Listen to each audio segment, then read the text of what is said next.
Ladies and gentlemen, good day and welcome to the Rategain Travel Technologies Limited Q3 and FY26 earnings conference call hosted by Strategic Growth Advisors.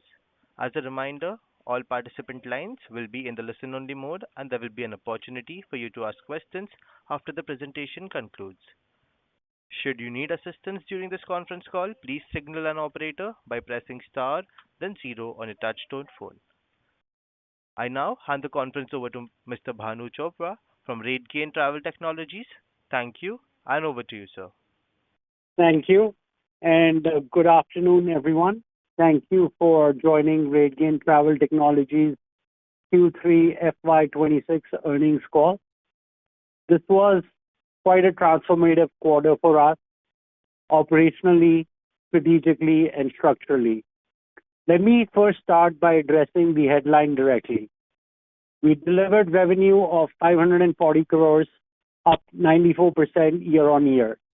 Our EBITDA grew 42%. The reported PAT declined year-on-year, and the reasons are transparent.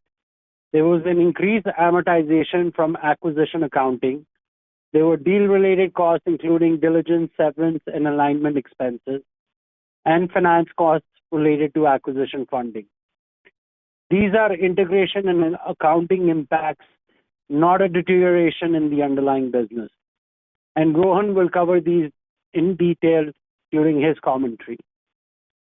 PAT adjusted for one-time exceptional expenses, which are non-recurring, grew 8% year-on-year. Importantly, within the first 100 days of integration, we have already executed approximately $12 million in annualized cost savings in Sojern on a base of $24 million annual EBITDA in Sojern. These savings will be visible from Q4 FY26 onwards, with a full impact should be visible from Q1 FY27. Given the cash generation profile of this business, we've already repaid approximately $25 million of acquisition-related debt, representing 20% of gross loan amount within the first 90 days of deal closure. We aim to be net debt positive within 30 months. We continue to generate healthy operating cash flows, and that gives us both balance sheet comfort and strategic flexibility as integration progresses. Let me now give you some strategic context where value is accruing. Travel continues to be resilient. Digital adoption is accelerating. Online bookings are expanding globally. Experience-led travel is increasing. In this environment, value accrues to platforms that provide an integrated tech stack, one that allows customers to acquire guests efficiently, retain and engage them meaningfully, expand guest wallet share over time. That is our vision. We are not building disconnected tools. We're building an integrated AI-powered stack across acquisition, engagement, distribution, and revenue optimization. An important shift we are seeing is how travelers search and discover. Increasingly, travelers are using conversational AI platforms and intelligent search tools to plan trips. Hotels and destinations are asking, how do we show up effectively in that environment?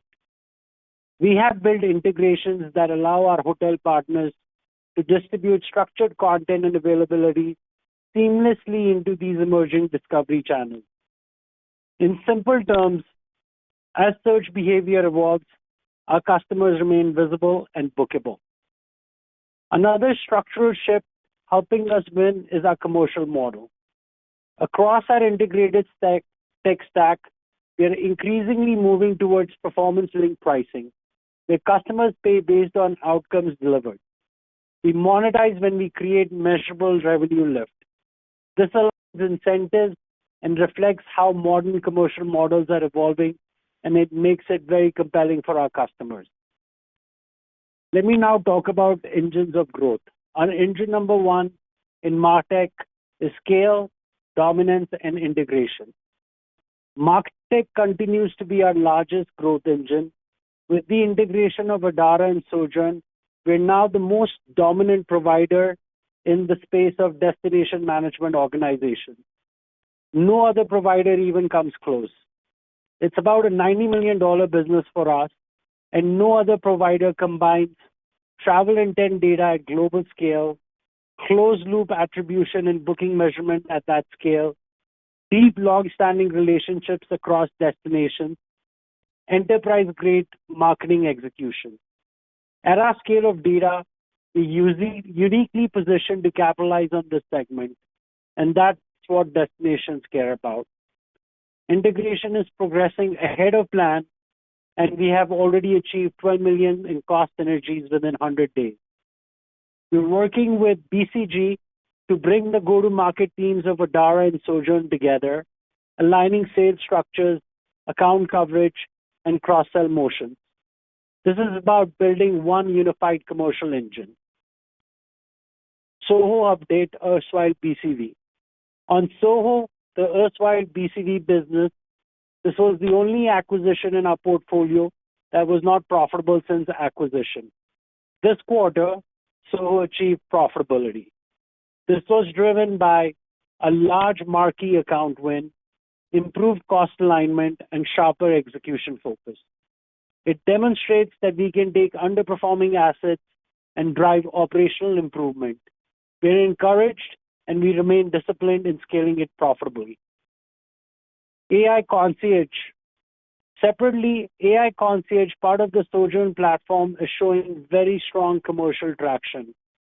Hotels use AI Concierge are seeing up to 300% increase in ancillary revenue, 75% improvement in NPS, automation of up to 80% of guest queries. This is real ROI. This is monetization. It drives direct wallet share expansion, which is central to our integrated thesis. We are now working on integrating this in our unified platform, Uno. Demand booster, win-back validation.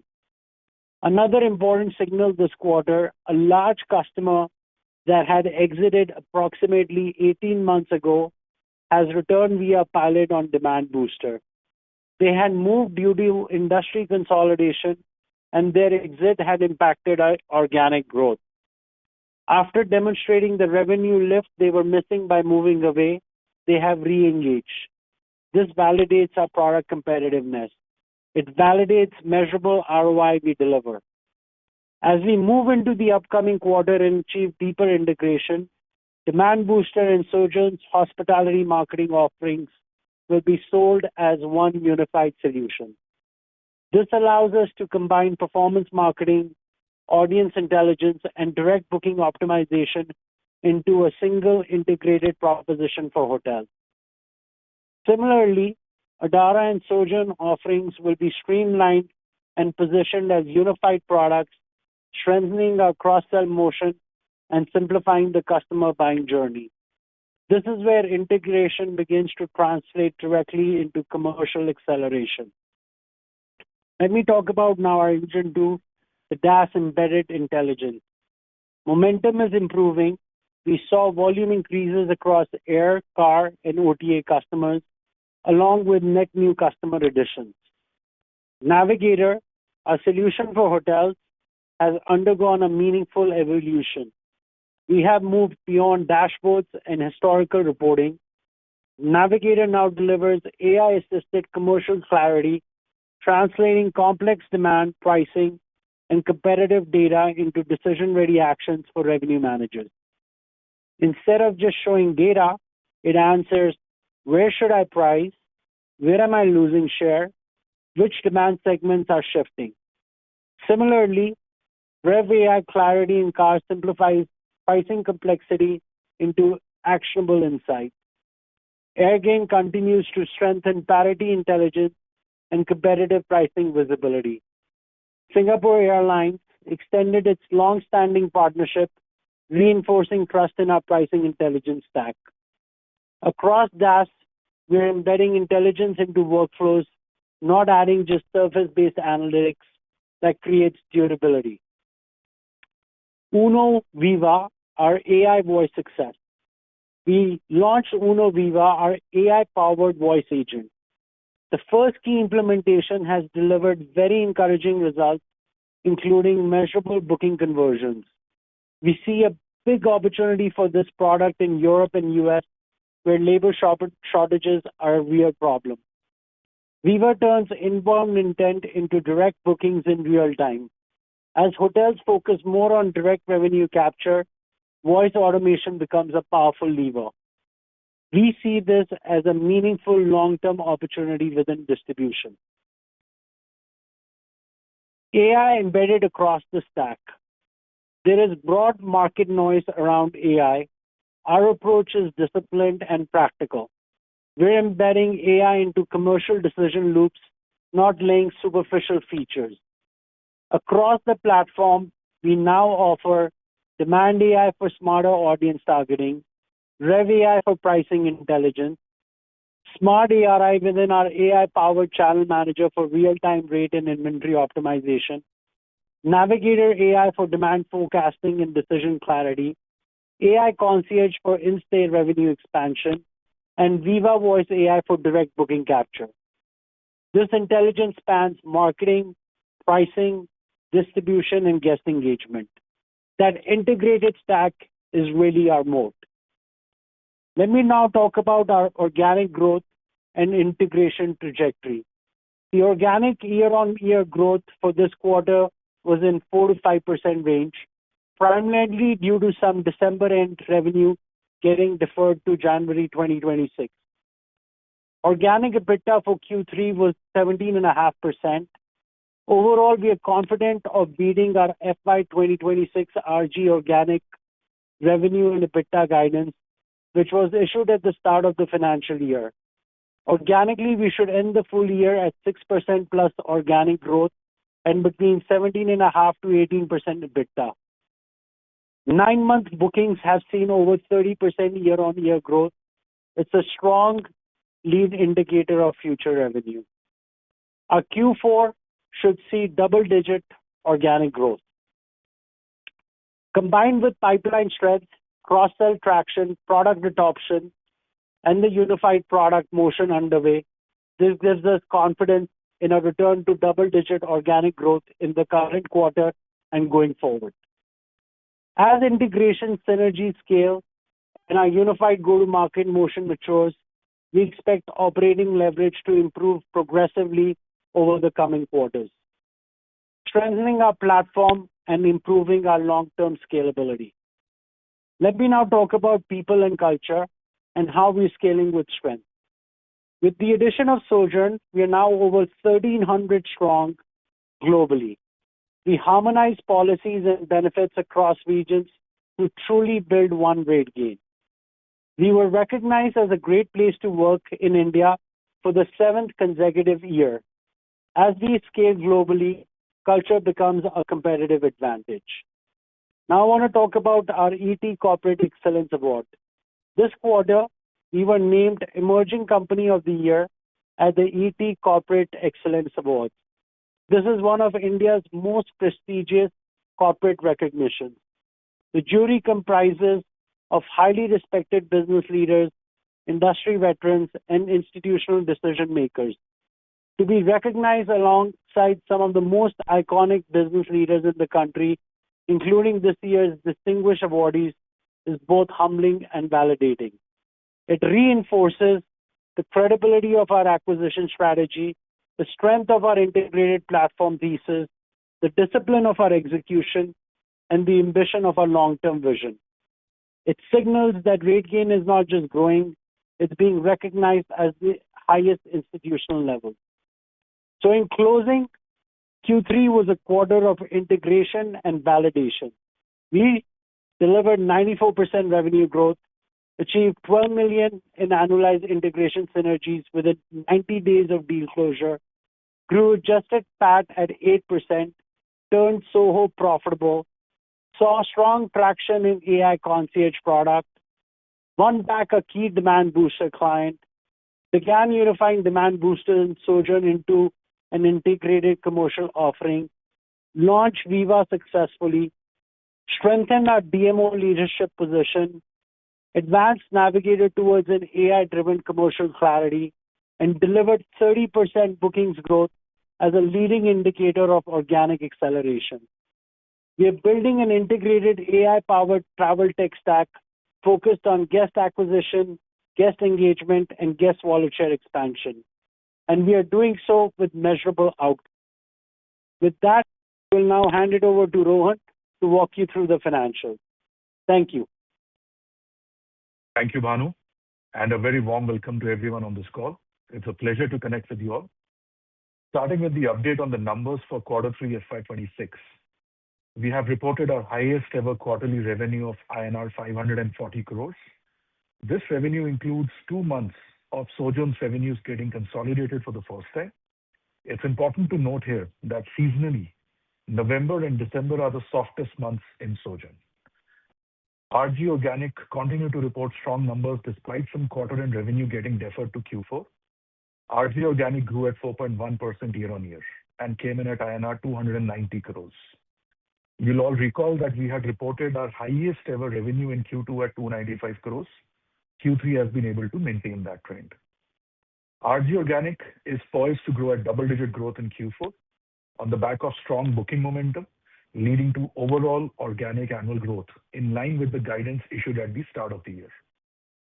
Full-year EBITDA percentage will also meet or exceed our guidance. RG Organic Q3 EBITDA stood at 17.5%. Sojern has reported full-year EBITDA percentage at about 14.4%. Consolidated EBITDA for Q3 stood at 16.1%.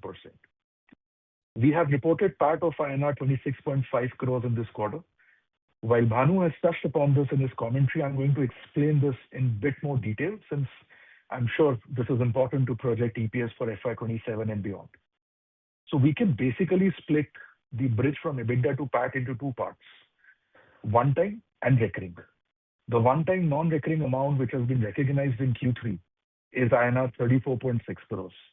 This basically largely includes M&A-related costs recorded as exceptional items, as well as one-time impact of the change in labor laws. By adjusting for the one-time non-recurring exceptional cost, the PAT stood at INR 61.1 crores, representing a growth of 8% compared to same period last year. Recurring charges include net finance costs, amortization of Sojern purchase consideration, excluding goodwill.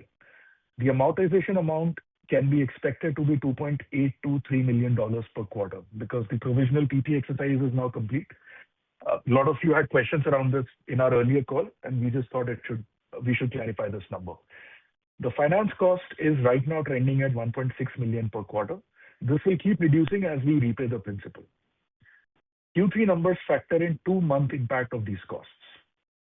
Part of the deferred component of the overall deal, which is roughly 30 million, will be expensed over 3 years, starting Quarter 4 FY26. This is in line with accounting standards. This expense will see true-up, true-down in line with actuals, since this payout is conditional in nature over a span of 3 years. Nothing from this bucket has been recognized in Q3 thus far. As of now, this amount can be estimated at 2 to 2.5 million per quarter for 12 quarters, starting Q4 FY26. At an overall level, EBITDA to PAT conversion will see a recurring delta of close to about $6.6 to $6.9 million per quarter. A large part of this will get covered through the cost synergies that we have already demonstrated, which translates into about 3 million per quarter. We are looking at additional revenue and cost synergies to make sure that the balance amounts are also negated. This does not factor any revenue growth on the baseline, which obviously will be there. Further, I am happy to report that Sojern integration is progressing well and on track. With respect to the goals that we had set up for execution by March 2026, as Bhanu mentioned, we have managed to execute $12 million in annualized cost savings in phase 1, and these are permanent in nature. These cost savings have been executed on a base of $24 million for the entire calendar year 2025 EBITDA of Sojern. These savings will be partially visible in Q4 and fully visible Q1 FY27 onwards. It's important to note here, these savings only pertain to the G&A function, which was our area of focus during the first 90 days. These savings alone should allow Sojern to get to the 18.5 to 19.5% EBITDA level going forward, and there is further room for expansion. The cash flow generation has been quite healthy in the past quarter. The total 9-month cash flow from operations stands at approximately INR 150 crores. If we were to just look at the Q3 cash flow generation, we've done almost 70 crores in cash flow from operations in Q3, and that was partially the reason why we decided to prepay a large chunk of the loan that we had taken. As on date, we continue to have a strong balance sheet. Our net worth currently is at 1,860 crores. Our cash and cash equivalent balance as of 31st December was 362 crores. Net debt as on today is down to close to about 880 crores. As we move to FY 2027, our immediate focus remains primarily twofold: successfully integrate Sojern and maintain the booking growth trajectory that we have registered in the 9 months of FY 26 and monetize them into revenue. With that, I would like to close my remarks, and we are happy to open the floor for questions. Thank you. Thank you very much, sir. We will now begin the question and answer session. Anyone who wishes to ask a question may press star and one on their touchtone telephone. If you wish to remove yourself from the question queue, you may press star and two. Participants are requested to use handsets while asking a question. Ladies and gentlemen, we will wait for a moment while the question queue assembles.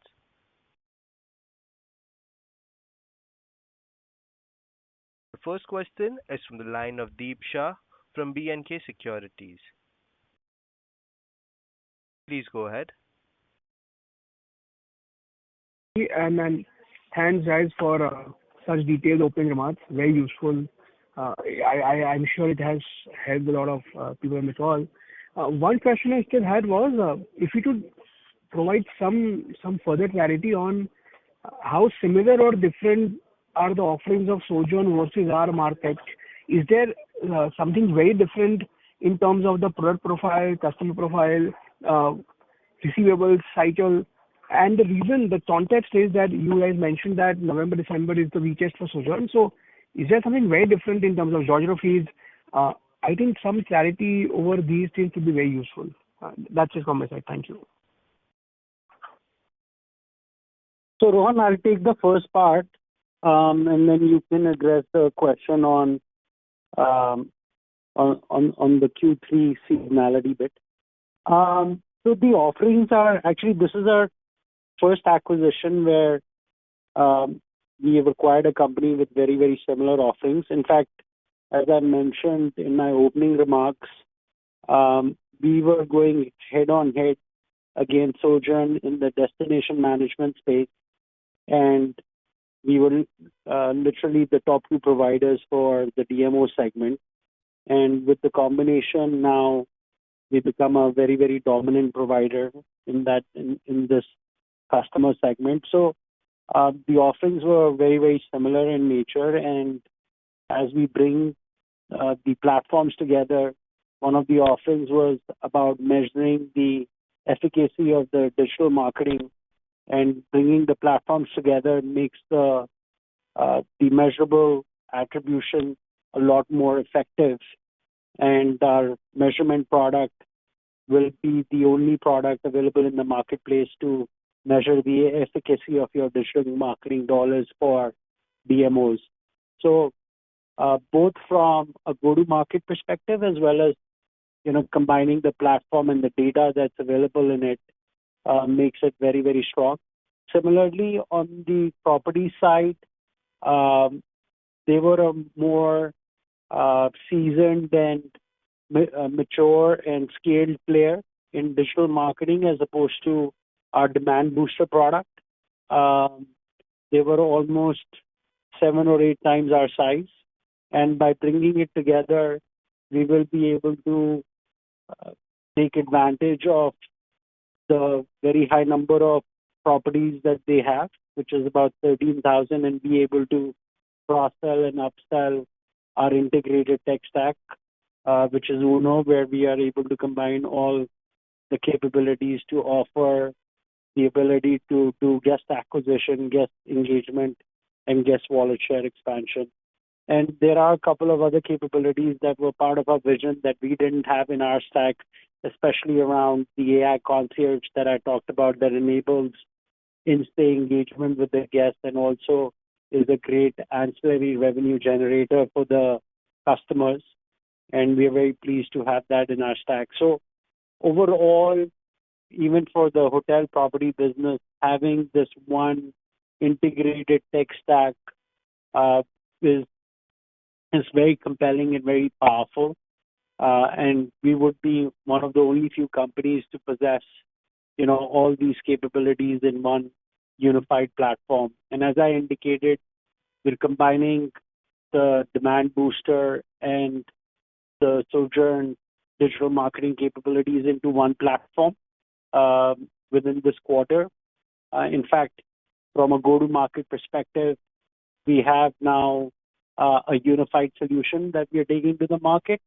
And similarly, on the other segments like DMOs and the big corporate customers, we are unifying our GTM teams, and we are consulting Boston Consulting Group, BCG, to enable us to unify that GTM motion as well. Thanks, Banu. I'll pick up the second part. Deep. So basically, the way to look at that is in the properties business, which is almost exactly similar to the demand booster program that we were running. The only difference is that demand booster was contributing less than 10% of our revenue pre-acquisition, and therefore the seasonality in that business was not fully evident. Although if you typically look at our numbers, Q3 revenue is slightly lower than Q2. Yeah, so that's the seasonality impact. In the case of Sojourn, the properties business contributes as much as 45% annually to the overall revenue pipe, which means that the seasonality will have some slightly more impact than what has been evident on the Rategain side of things. And that's the only thing that we were calling out. This is pure seasonality impact. It's not a sustainable business impact. Yeah, that business recovers in Q4 of the next calendar year. Understood. This is very useful. That's it from my side. Thank you. Thanks, Deep. Thank you.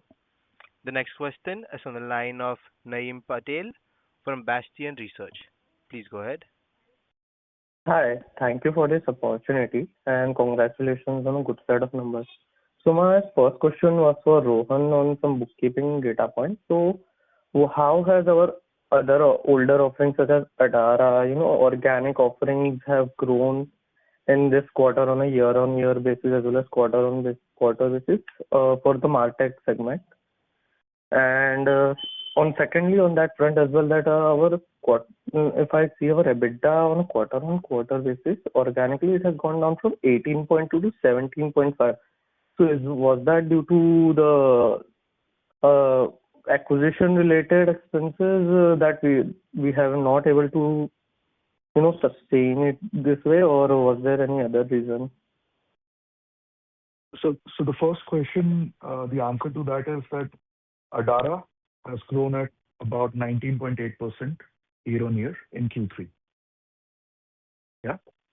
Yeah. The answer to your second question, if you look at the numbers, we had given a guidance initially that our EBITDA percentage of 17 to 17.5% on an annualized basis. The primary reason was some investments that we were doing to accelerate GTM. And the ROI on those investments is evident through the fact that for the entire first 9 months, we've reported 30% plus in booking volumes, yeah, which we've never done before.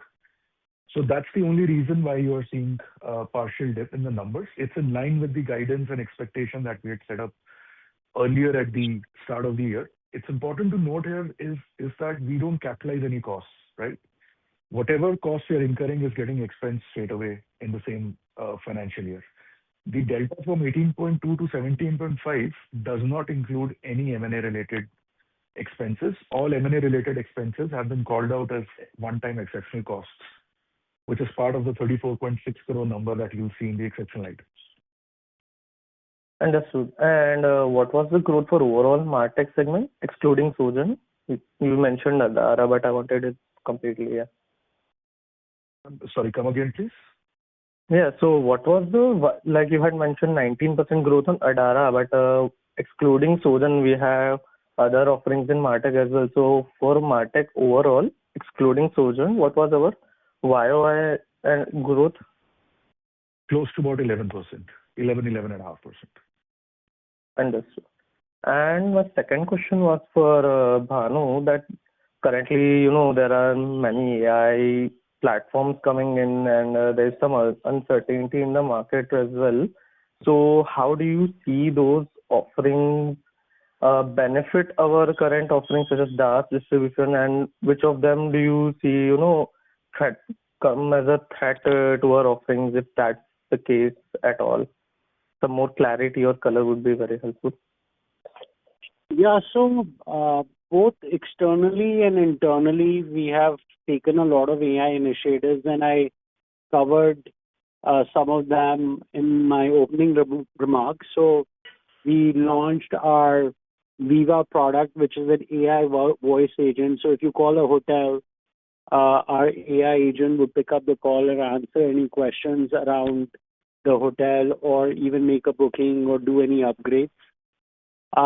Similarly, through Sojan acquisition, we acquired an in-stay AI concierge platform. So if you're at a hotel and you have any questions about the hotel, say, for instance, where the gym is, what time is the breakfast open, so the AI concierge product, which is an AI, would answer any questions about things at the hotel, or suggest any activities or itineraries while you're, in that destination. Then internally, we are using, AI to, from an engineering perspective, large section of what we code now is AI generated. There are a bunch of vibe code projects that we have developed internally to streamline both our HR and finance functions. We're using AI from a support perspective as well. And to your other question about how disruptive can it be for our business, so I don't see it as a disruptor. I see it as an accelerator.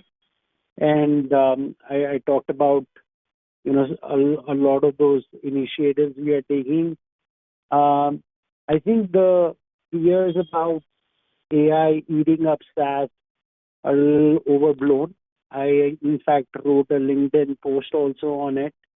I think in our case, the fact that we have the domain context is a great advantage to us. And this kind of fear also came around, when cloud companies came about, and it was feared that the cloud companies would get into the areas of SaaS and completely disrupt them.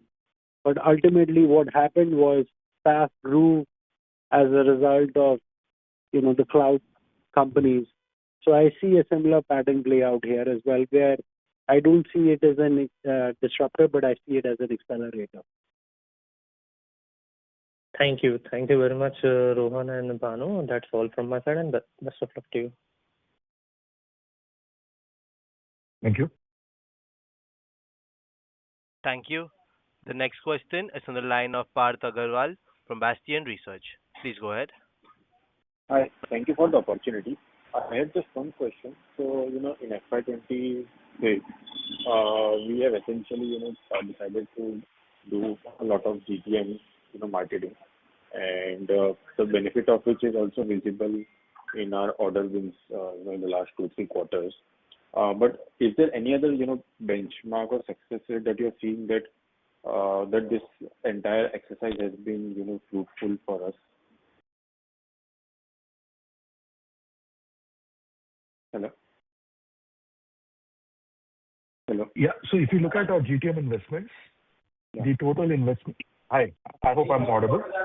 Yeah. Yes. If you look at the total, perfect. If you refer to our guidance, which we had issued last year around similar time, we had proposed that we'll be adding close to about $5 to $6 million, which was roughly 4% of our EBITDA at that time.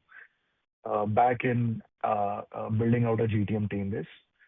We have gone ahead and executed that strategy over the last 9 months, 9 to 12 months. The impact, as you rightly said, is evident in the order book. That to us is the single largest ROI calculator. Obviously, that order book has to translate into revenue. That's point number one. Point number two, when a new sales team is onboarded, there is a time given for the sales team in terms of booking targets as to what can they achieve in the first 6 to 12 months, right? They cannot start performing to their 100% potential in the first 6 to 12 months, as you can imagine. So this financial year, some of those targets will also get reset, which will reflect in the FY27 guidance that we will issue on our May call, and this call. Yeah. So the growth rates that we pick up in the businesses where we've invested in the GTM team, those businesses should ideally look at a much stronger organic growth rate in FY27 and beyond on the back of successful hiring and successful execution of this whole GTM strategy. Does that answer your question? Yes. So the GTM, the 5-6 million that we deployed, was it more towards hiring the sales team and building the sales team, or it was more something like a one-time marketing kind of an expense? No. It's not a one-time marketing expense. A majority of it has gone in terms of payroll for new people who have been hired in the GTM function. This would largely include sellers, but it would also include a proportionate amount of customer success managers and account managers. In addition to that, there is a very small portion that would have been allocated to tools, GTM enabling tools, and some investment in our revenue ops team, which is basically a strong catalyst and enabler for the entire GTM team to perform. So in the direct support functions, there would have been a small investment. In tools, there would be a small investment. Large part would be pure GTM payroll. Got it. So essentially, the team that you have built this year, they will have to start performing next year for us, our margins to normalize to 20-22% kind of a level. Is that understanding correct? See, this is a common dichotomy that we all face on a day-in, day-out basis to prioritize revenue growth versus to deliver best-in-class EBITDA percentage, right? Given a choice, if we see any white space where we believe we can add more people and therefore gain market share, profitable market share, we will not hesitate to go ahead and do that going forward also. The guidance that we've given at the start of this year is that going forward, if we are capable of delivering 20 to 20.5% EBITDA on a sustainable basis, we'd much rather invest back 1 to 2% of that EBITDA in adding strength to our GTM team and other functions ahead of the curve. So we are not going ahead and issuing guidance for FY27 right now, but that is the philosophy that we're following here. Got it. That's all from my side. Thank you so much, and best of luck. Thank you. Thank you. The next question is from the line of Deepak Podar from Sapphire Capital. Please go ahead. Yeah, am I audible, sir? Hello. Am I audible? Yes, you're audible. Yeah, Deepak, we can hear you. Yep, thank you very much for this opportunity, sir. So just wanted to understand, this quarter we had about consolidation of 2 months of revenue from Surgeon, right? So how much was that? 250 crores. So 250 crores and at margins of what, 14.4%? Would that be right? Roughly, yes. Yes. Okay, understood. And you also mentioned about synergies of around 12 million we have already seen in terms of savings, cost savings in 100 days. So which kind of will help you to reach 18.5 to 19% EBITDA margin going forward? So when it will be visible? I mean, will it be visible from fourth quarter itself, or it will take 2-3 quarters for us to see that kind of margins? And this margins we are talking about on a consolidated basis, right? Yeah, but the margins are applicable to Sojourn, right? But they should be visible in the consolidated results. So if you look at Q4, you'll see part of these margins coming in because some of these initiatives have been executed in January or early February, but they are all executed as we speak today. Q1, you should see the entire impact visible in the P&L. Come again, sir. I missed that. Just last point.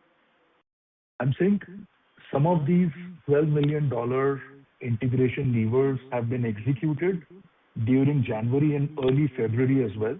Yeah, the current month that we are speaking in. As of today, they are 99.99% executed. In Q4, therefore, you'll see a partial uptick. In Q1, you should see a full impact of this $12 million annualized number, so $3 million in the quarter, visible in Q1. Okay, understood. So ideally, if I have to, look first quarter. So ideally, or this, if this impact is visible, your 18.5 to 19% kind of margins in Sojourn, and your the base business margins stands at around 17.5 to 18%. So consolidated margin should be somewhere in between, right? Ideally, given That's the right. given That's the right. revenue mix we might be having. Okay. You're absolutely right. Okay, understood. And in terms of FY27, you mentioned we look at much stronger organic growth, right? So any range we are looking at? Given I think this fourth quarter we are targeting a double-digit kind of a growth rate, and this quarter was little on the lower side. So how should one look at the organic growth FY27? So Q4 50% is already behind us. So I can say with reasonable confidence that you will be able to see a double-digit organic growth on the RG side of things, excluding Sojourn in Q4. We will start issuing FY27 guidance in the month of May. That's the typical trend that we've maintained. We'll stick to that. But I see no reason why, if we are delivering double-digit organic growth in Q4, I see no reason why we should not be able to continue that trend on the back of the strong booking momentum that we've seen in the first 9 months of this year. Okay. So a double digit is quite a possibility for FY27 as well. That's what. Yes. But please wait for us to issue formal guidance. Yeah.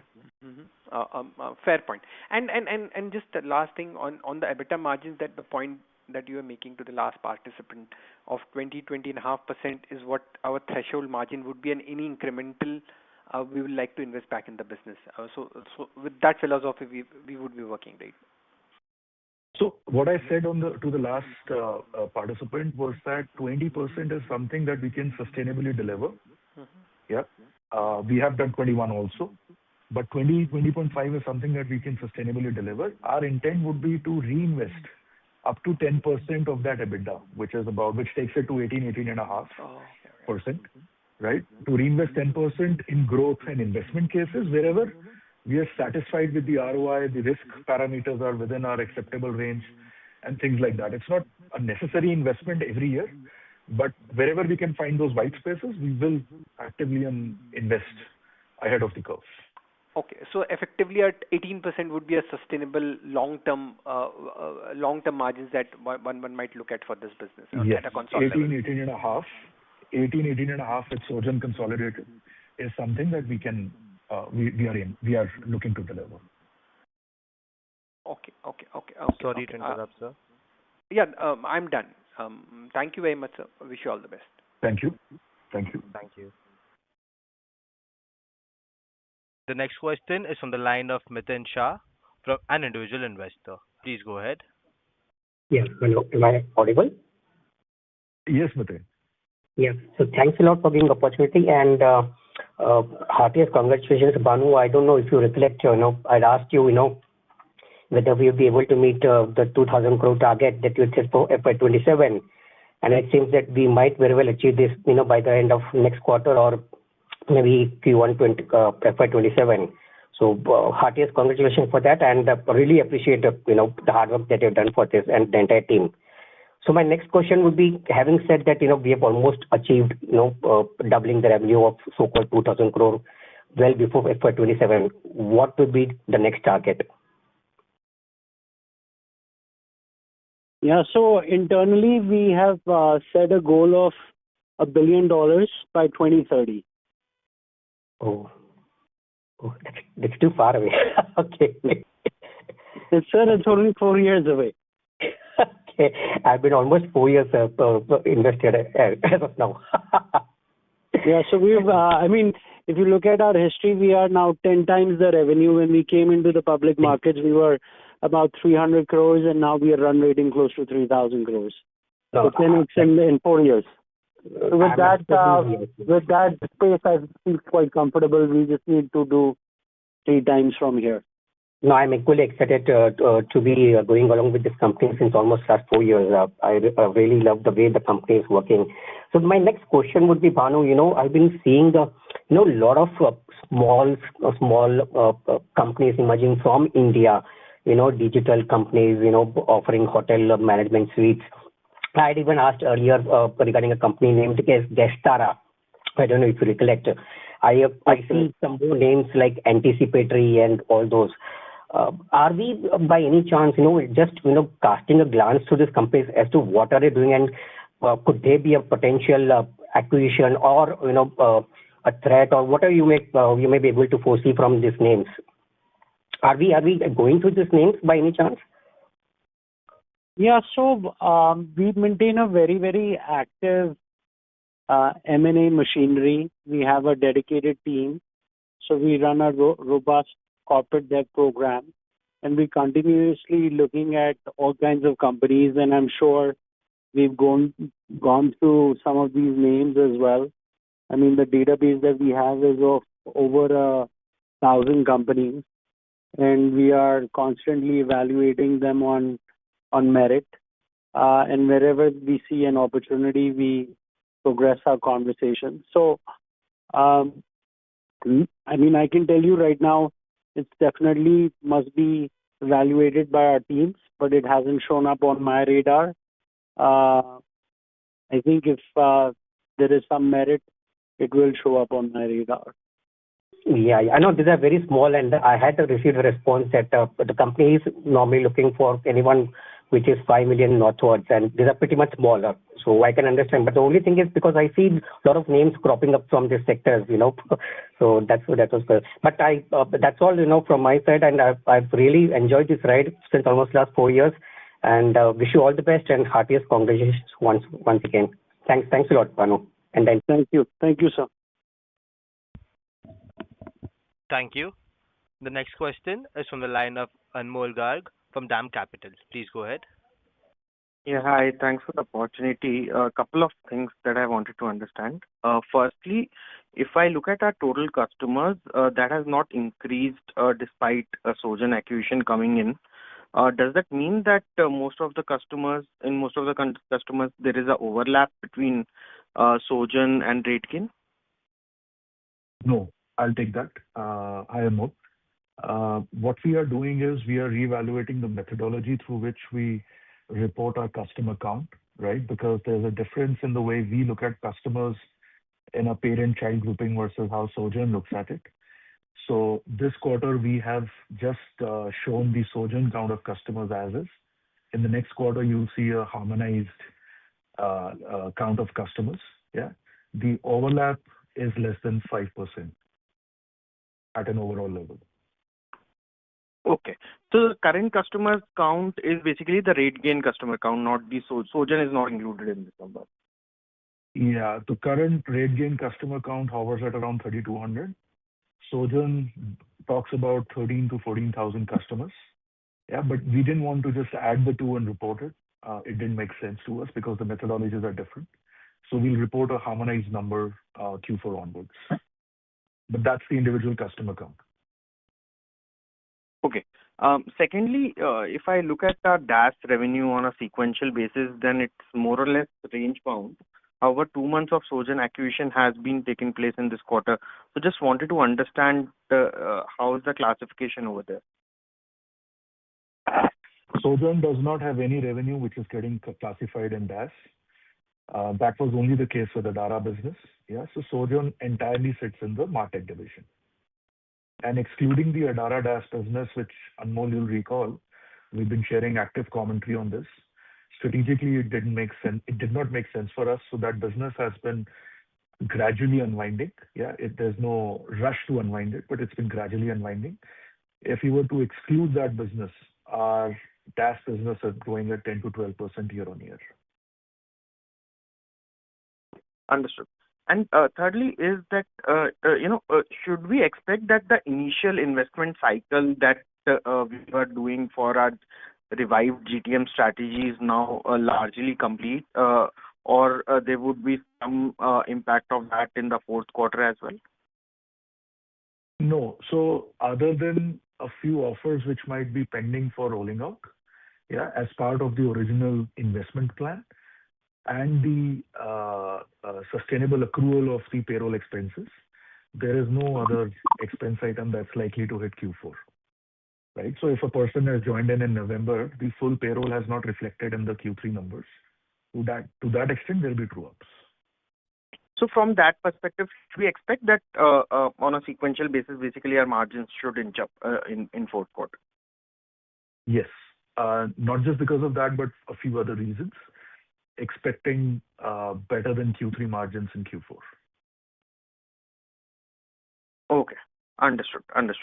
Yeah, that's all from my side. Thank you so much. Thanks, Anmol. Thank you.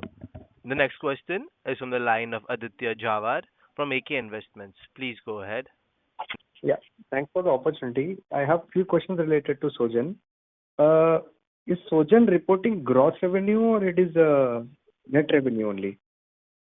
Gross revenue in line with what we've been reporting on MHS and Adara side of business, because the businesses are almost exactly the same. Okay. But Rategain, we as a company, we generally have net revenues, right? No. Adara, MHS, which are the comparable businesses for Sogen, we've been reporting gross revenue. So accounting policies, revenue recognition policies are absolutely consistent. No change. Okay. So what is the net revenue for Sogen?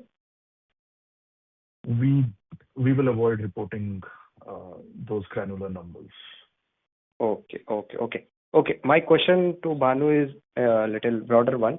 So Bhanu, what are your top priorities right now going FY27? Because you know that we have now this Sogen asset and Rategain asset, and we are building a lot of AI stuff underneath the companies, right?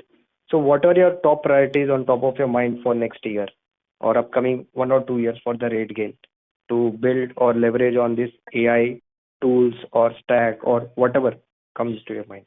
Yeah. Yeah, so I think from a product perspective, we have a very comprehensive set of capabilities that we have built and acquired. A lot of these capabilities are at some of them are at infancy stage, and some of them are at a tipping point to scale. So really focus is now accelerating on the products that we have already built or acquired through the Sogen acquisition. So a lot of focus on GTM and unifying teams. So as I mentioned, our big effort right now is consolidating our go-to-market teams in Adara and Sogen for the DMO and the corporate customer segment, where we see a massive opportunity.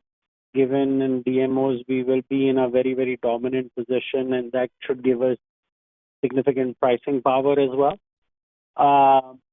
And on the property side, I am very, very excited about realizing our vision of having this integrated tech stack that can pretty much, do everything from a guest acquisition, guest retention, engagement, and guest wallet share expansion perspective. So we have invested quite significantly, as Rohan mentioned, about $5 to $6 million, and a large portion of that went into building our APAC team. And it's showing in our numbers from a bookings perspective, but I feel we haven't seen the full benefit of all the investments that we have made. And now that we have such a powerful and compelling value proposition, I see, massive opportunity to dominate in the APAC region as well, which is something that historically we haven't really focused on. So net, I think key priority will be to really calibrate our go-to-market motions, because I see significant opportunity and significant acceleration in our organic growth. I think we will have some bumps, but I feel very, very confident that we are poised for very, very good growth in the next couple of years. So if I understand, basically you are happy with the products, whatever we have, but your most focus is on go-to-market strategy because we have the right asset in the place. Is my understanding right? Yes, that's absolutely right.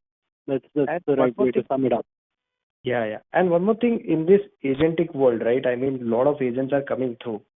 And are we also putting the company in the right shape that we have internal teams who are dedicatedly working on this agent and AI stack so that whatever the vision we have for $1 billion, we have to be making sure that the internal teams are also, I mean, as you know, right, a lot of stuffs are being written through AI. Yeah. So are we focusing, how much are we putting efforts there also? Because I know you're happy with the product, but in order to move one step ahead and gain more margins for our business, right? So are we also putting leaders over there who are upfront on the AI side? Yeah. So, let me uh, reinforce, like I was saying earlier, even from our perspective, whatever products we are building now, half of the code that we write is AI generated. Pretty much all across teams, we have large initiatives that our HR department is leading on how AI can lead to automation and productivity gains. And pretty much across all our teams, we have introduced vibe coding and built AI tools to get these productivity gains. For instance, in HR, we're using an AI agent to answer any queries or questions and provide HR support. We have an AI agent from a talent acquisition perspective. Similarly, we are using it in much faster prototyping in new ideas. Uh, what used to take us several months to build and prototype now can be done in weeks and days. So there is a concentrated effort in continuously to promote this culture grounds up, but that there is a cross-functional team also that's dedicated on understanding uh, new capabilities that are emerging and how that can be put to use. See, AI has a huge opportunity, but it's very, very important to use it as an enabler with an end outcome in sight. And Right. so we're defining those end outcomes and basis that, devoting our energies in delivering those outcomes. Right, right. Okay, great. Last question I have. Basically, I know that we are putting a lot of efforts on the products, and you also said a couple of years back that the products, whatever you are building, are a very high margin, this kind of thing, right? But now with the equation, I know the base is large. But what is the aspiration you have being a product tech company? And we know that the cost might not go up if we have the operating leverage in the business, right? But where would you like to see the business, I mean, margin in the over a long run? What is the juncture you see internally, the product pipeline that can gain as a very big margin expansion? Like currently, people are afraid of the SaaS, but I think with this AI, I mean, the SaaS product companies can gain more market share and be the best there, I mean, in this AI.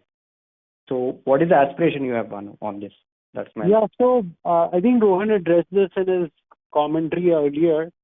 Our goal will be to be between that 18 to 20% range, and we will continue to reinvest additional margins back into the business because, as I stated earlier, the aspiration or the next goal in our mind is to hit $1 billion in revenue. The market is there, the opportunity is there, and we need to continue to accelerate. So we'll continue to reinvest, wherever we get the confidence that we have clear conviction that additional investments will deliver the ROI expect. So we'll continue to invest, but we are very comfortable with that 18 to 20% margin profile and reinvesting the balance to gain more growth. right, right. Thanks, Manu. Thanks. All the best. Thank you. Ladies and gentlemen, that was the last, due to time constraint, that was the last question. I would now like to hand the conference over to the management for the closing comments. Thank you, everyone, for your support. As I indicated, this was a transformative quarter for Rategain. We are very excited about the opportunity ahead, and we will continue to deliver on the promises that we have made. Thank you. Thank you, sir. On behalf of Rategain Travel Technologies Limited, that concludes this conference. Thank you for joining us. You may now disconnect your lines.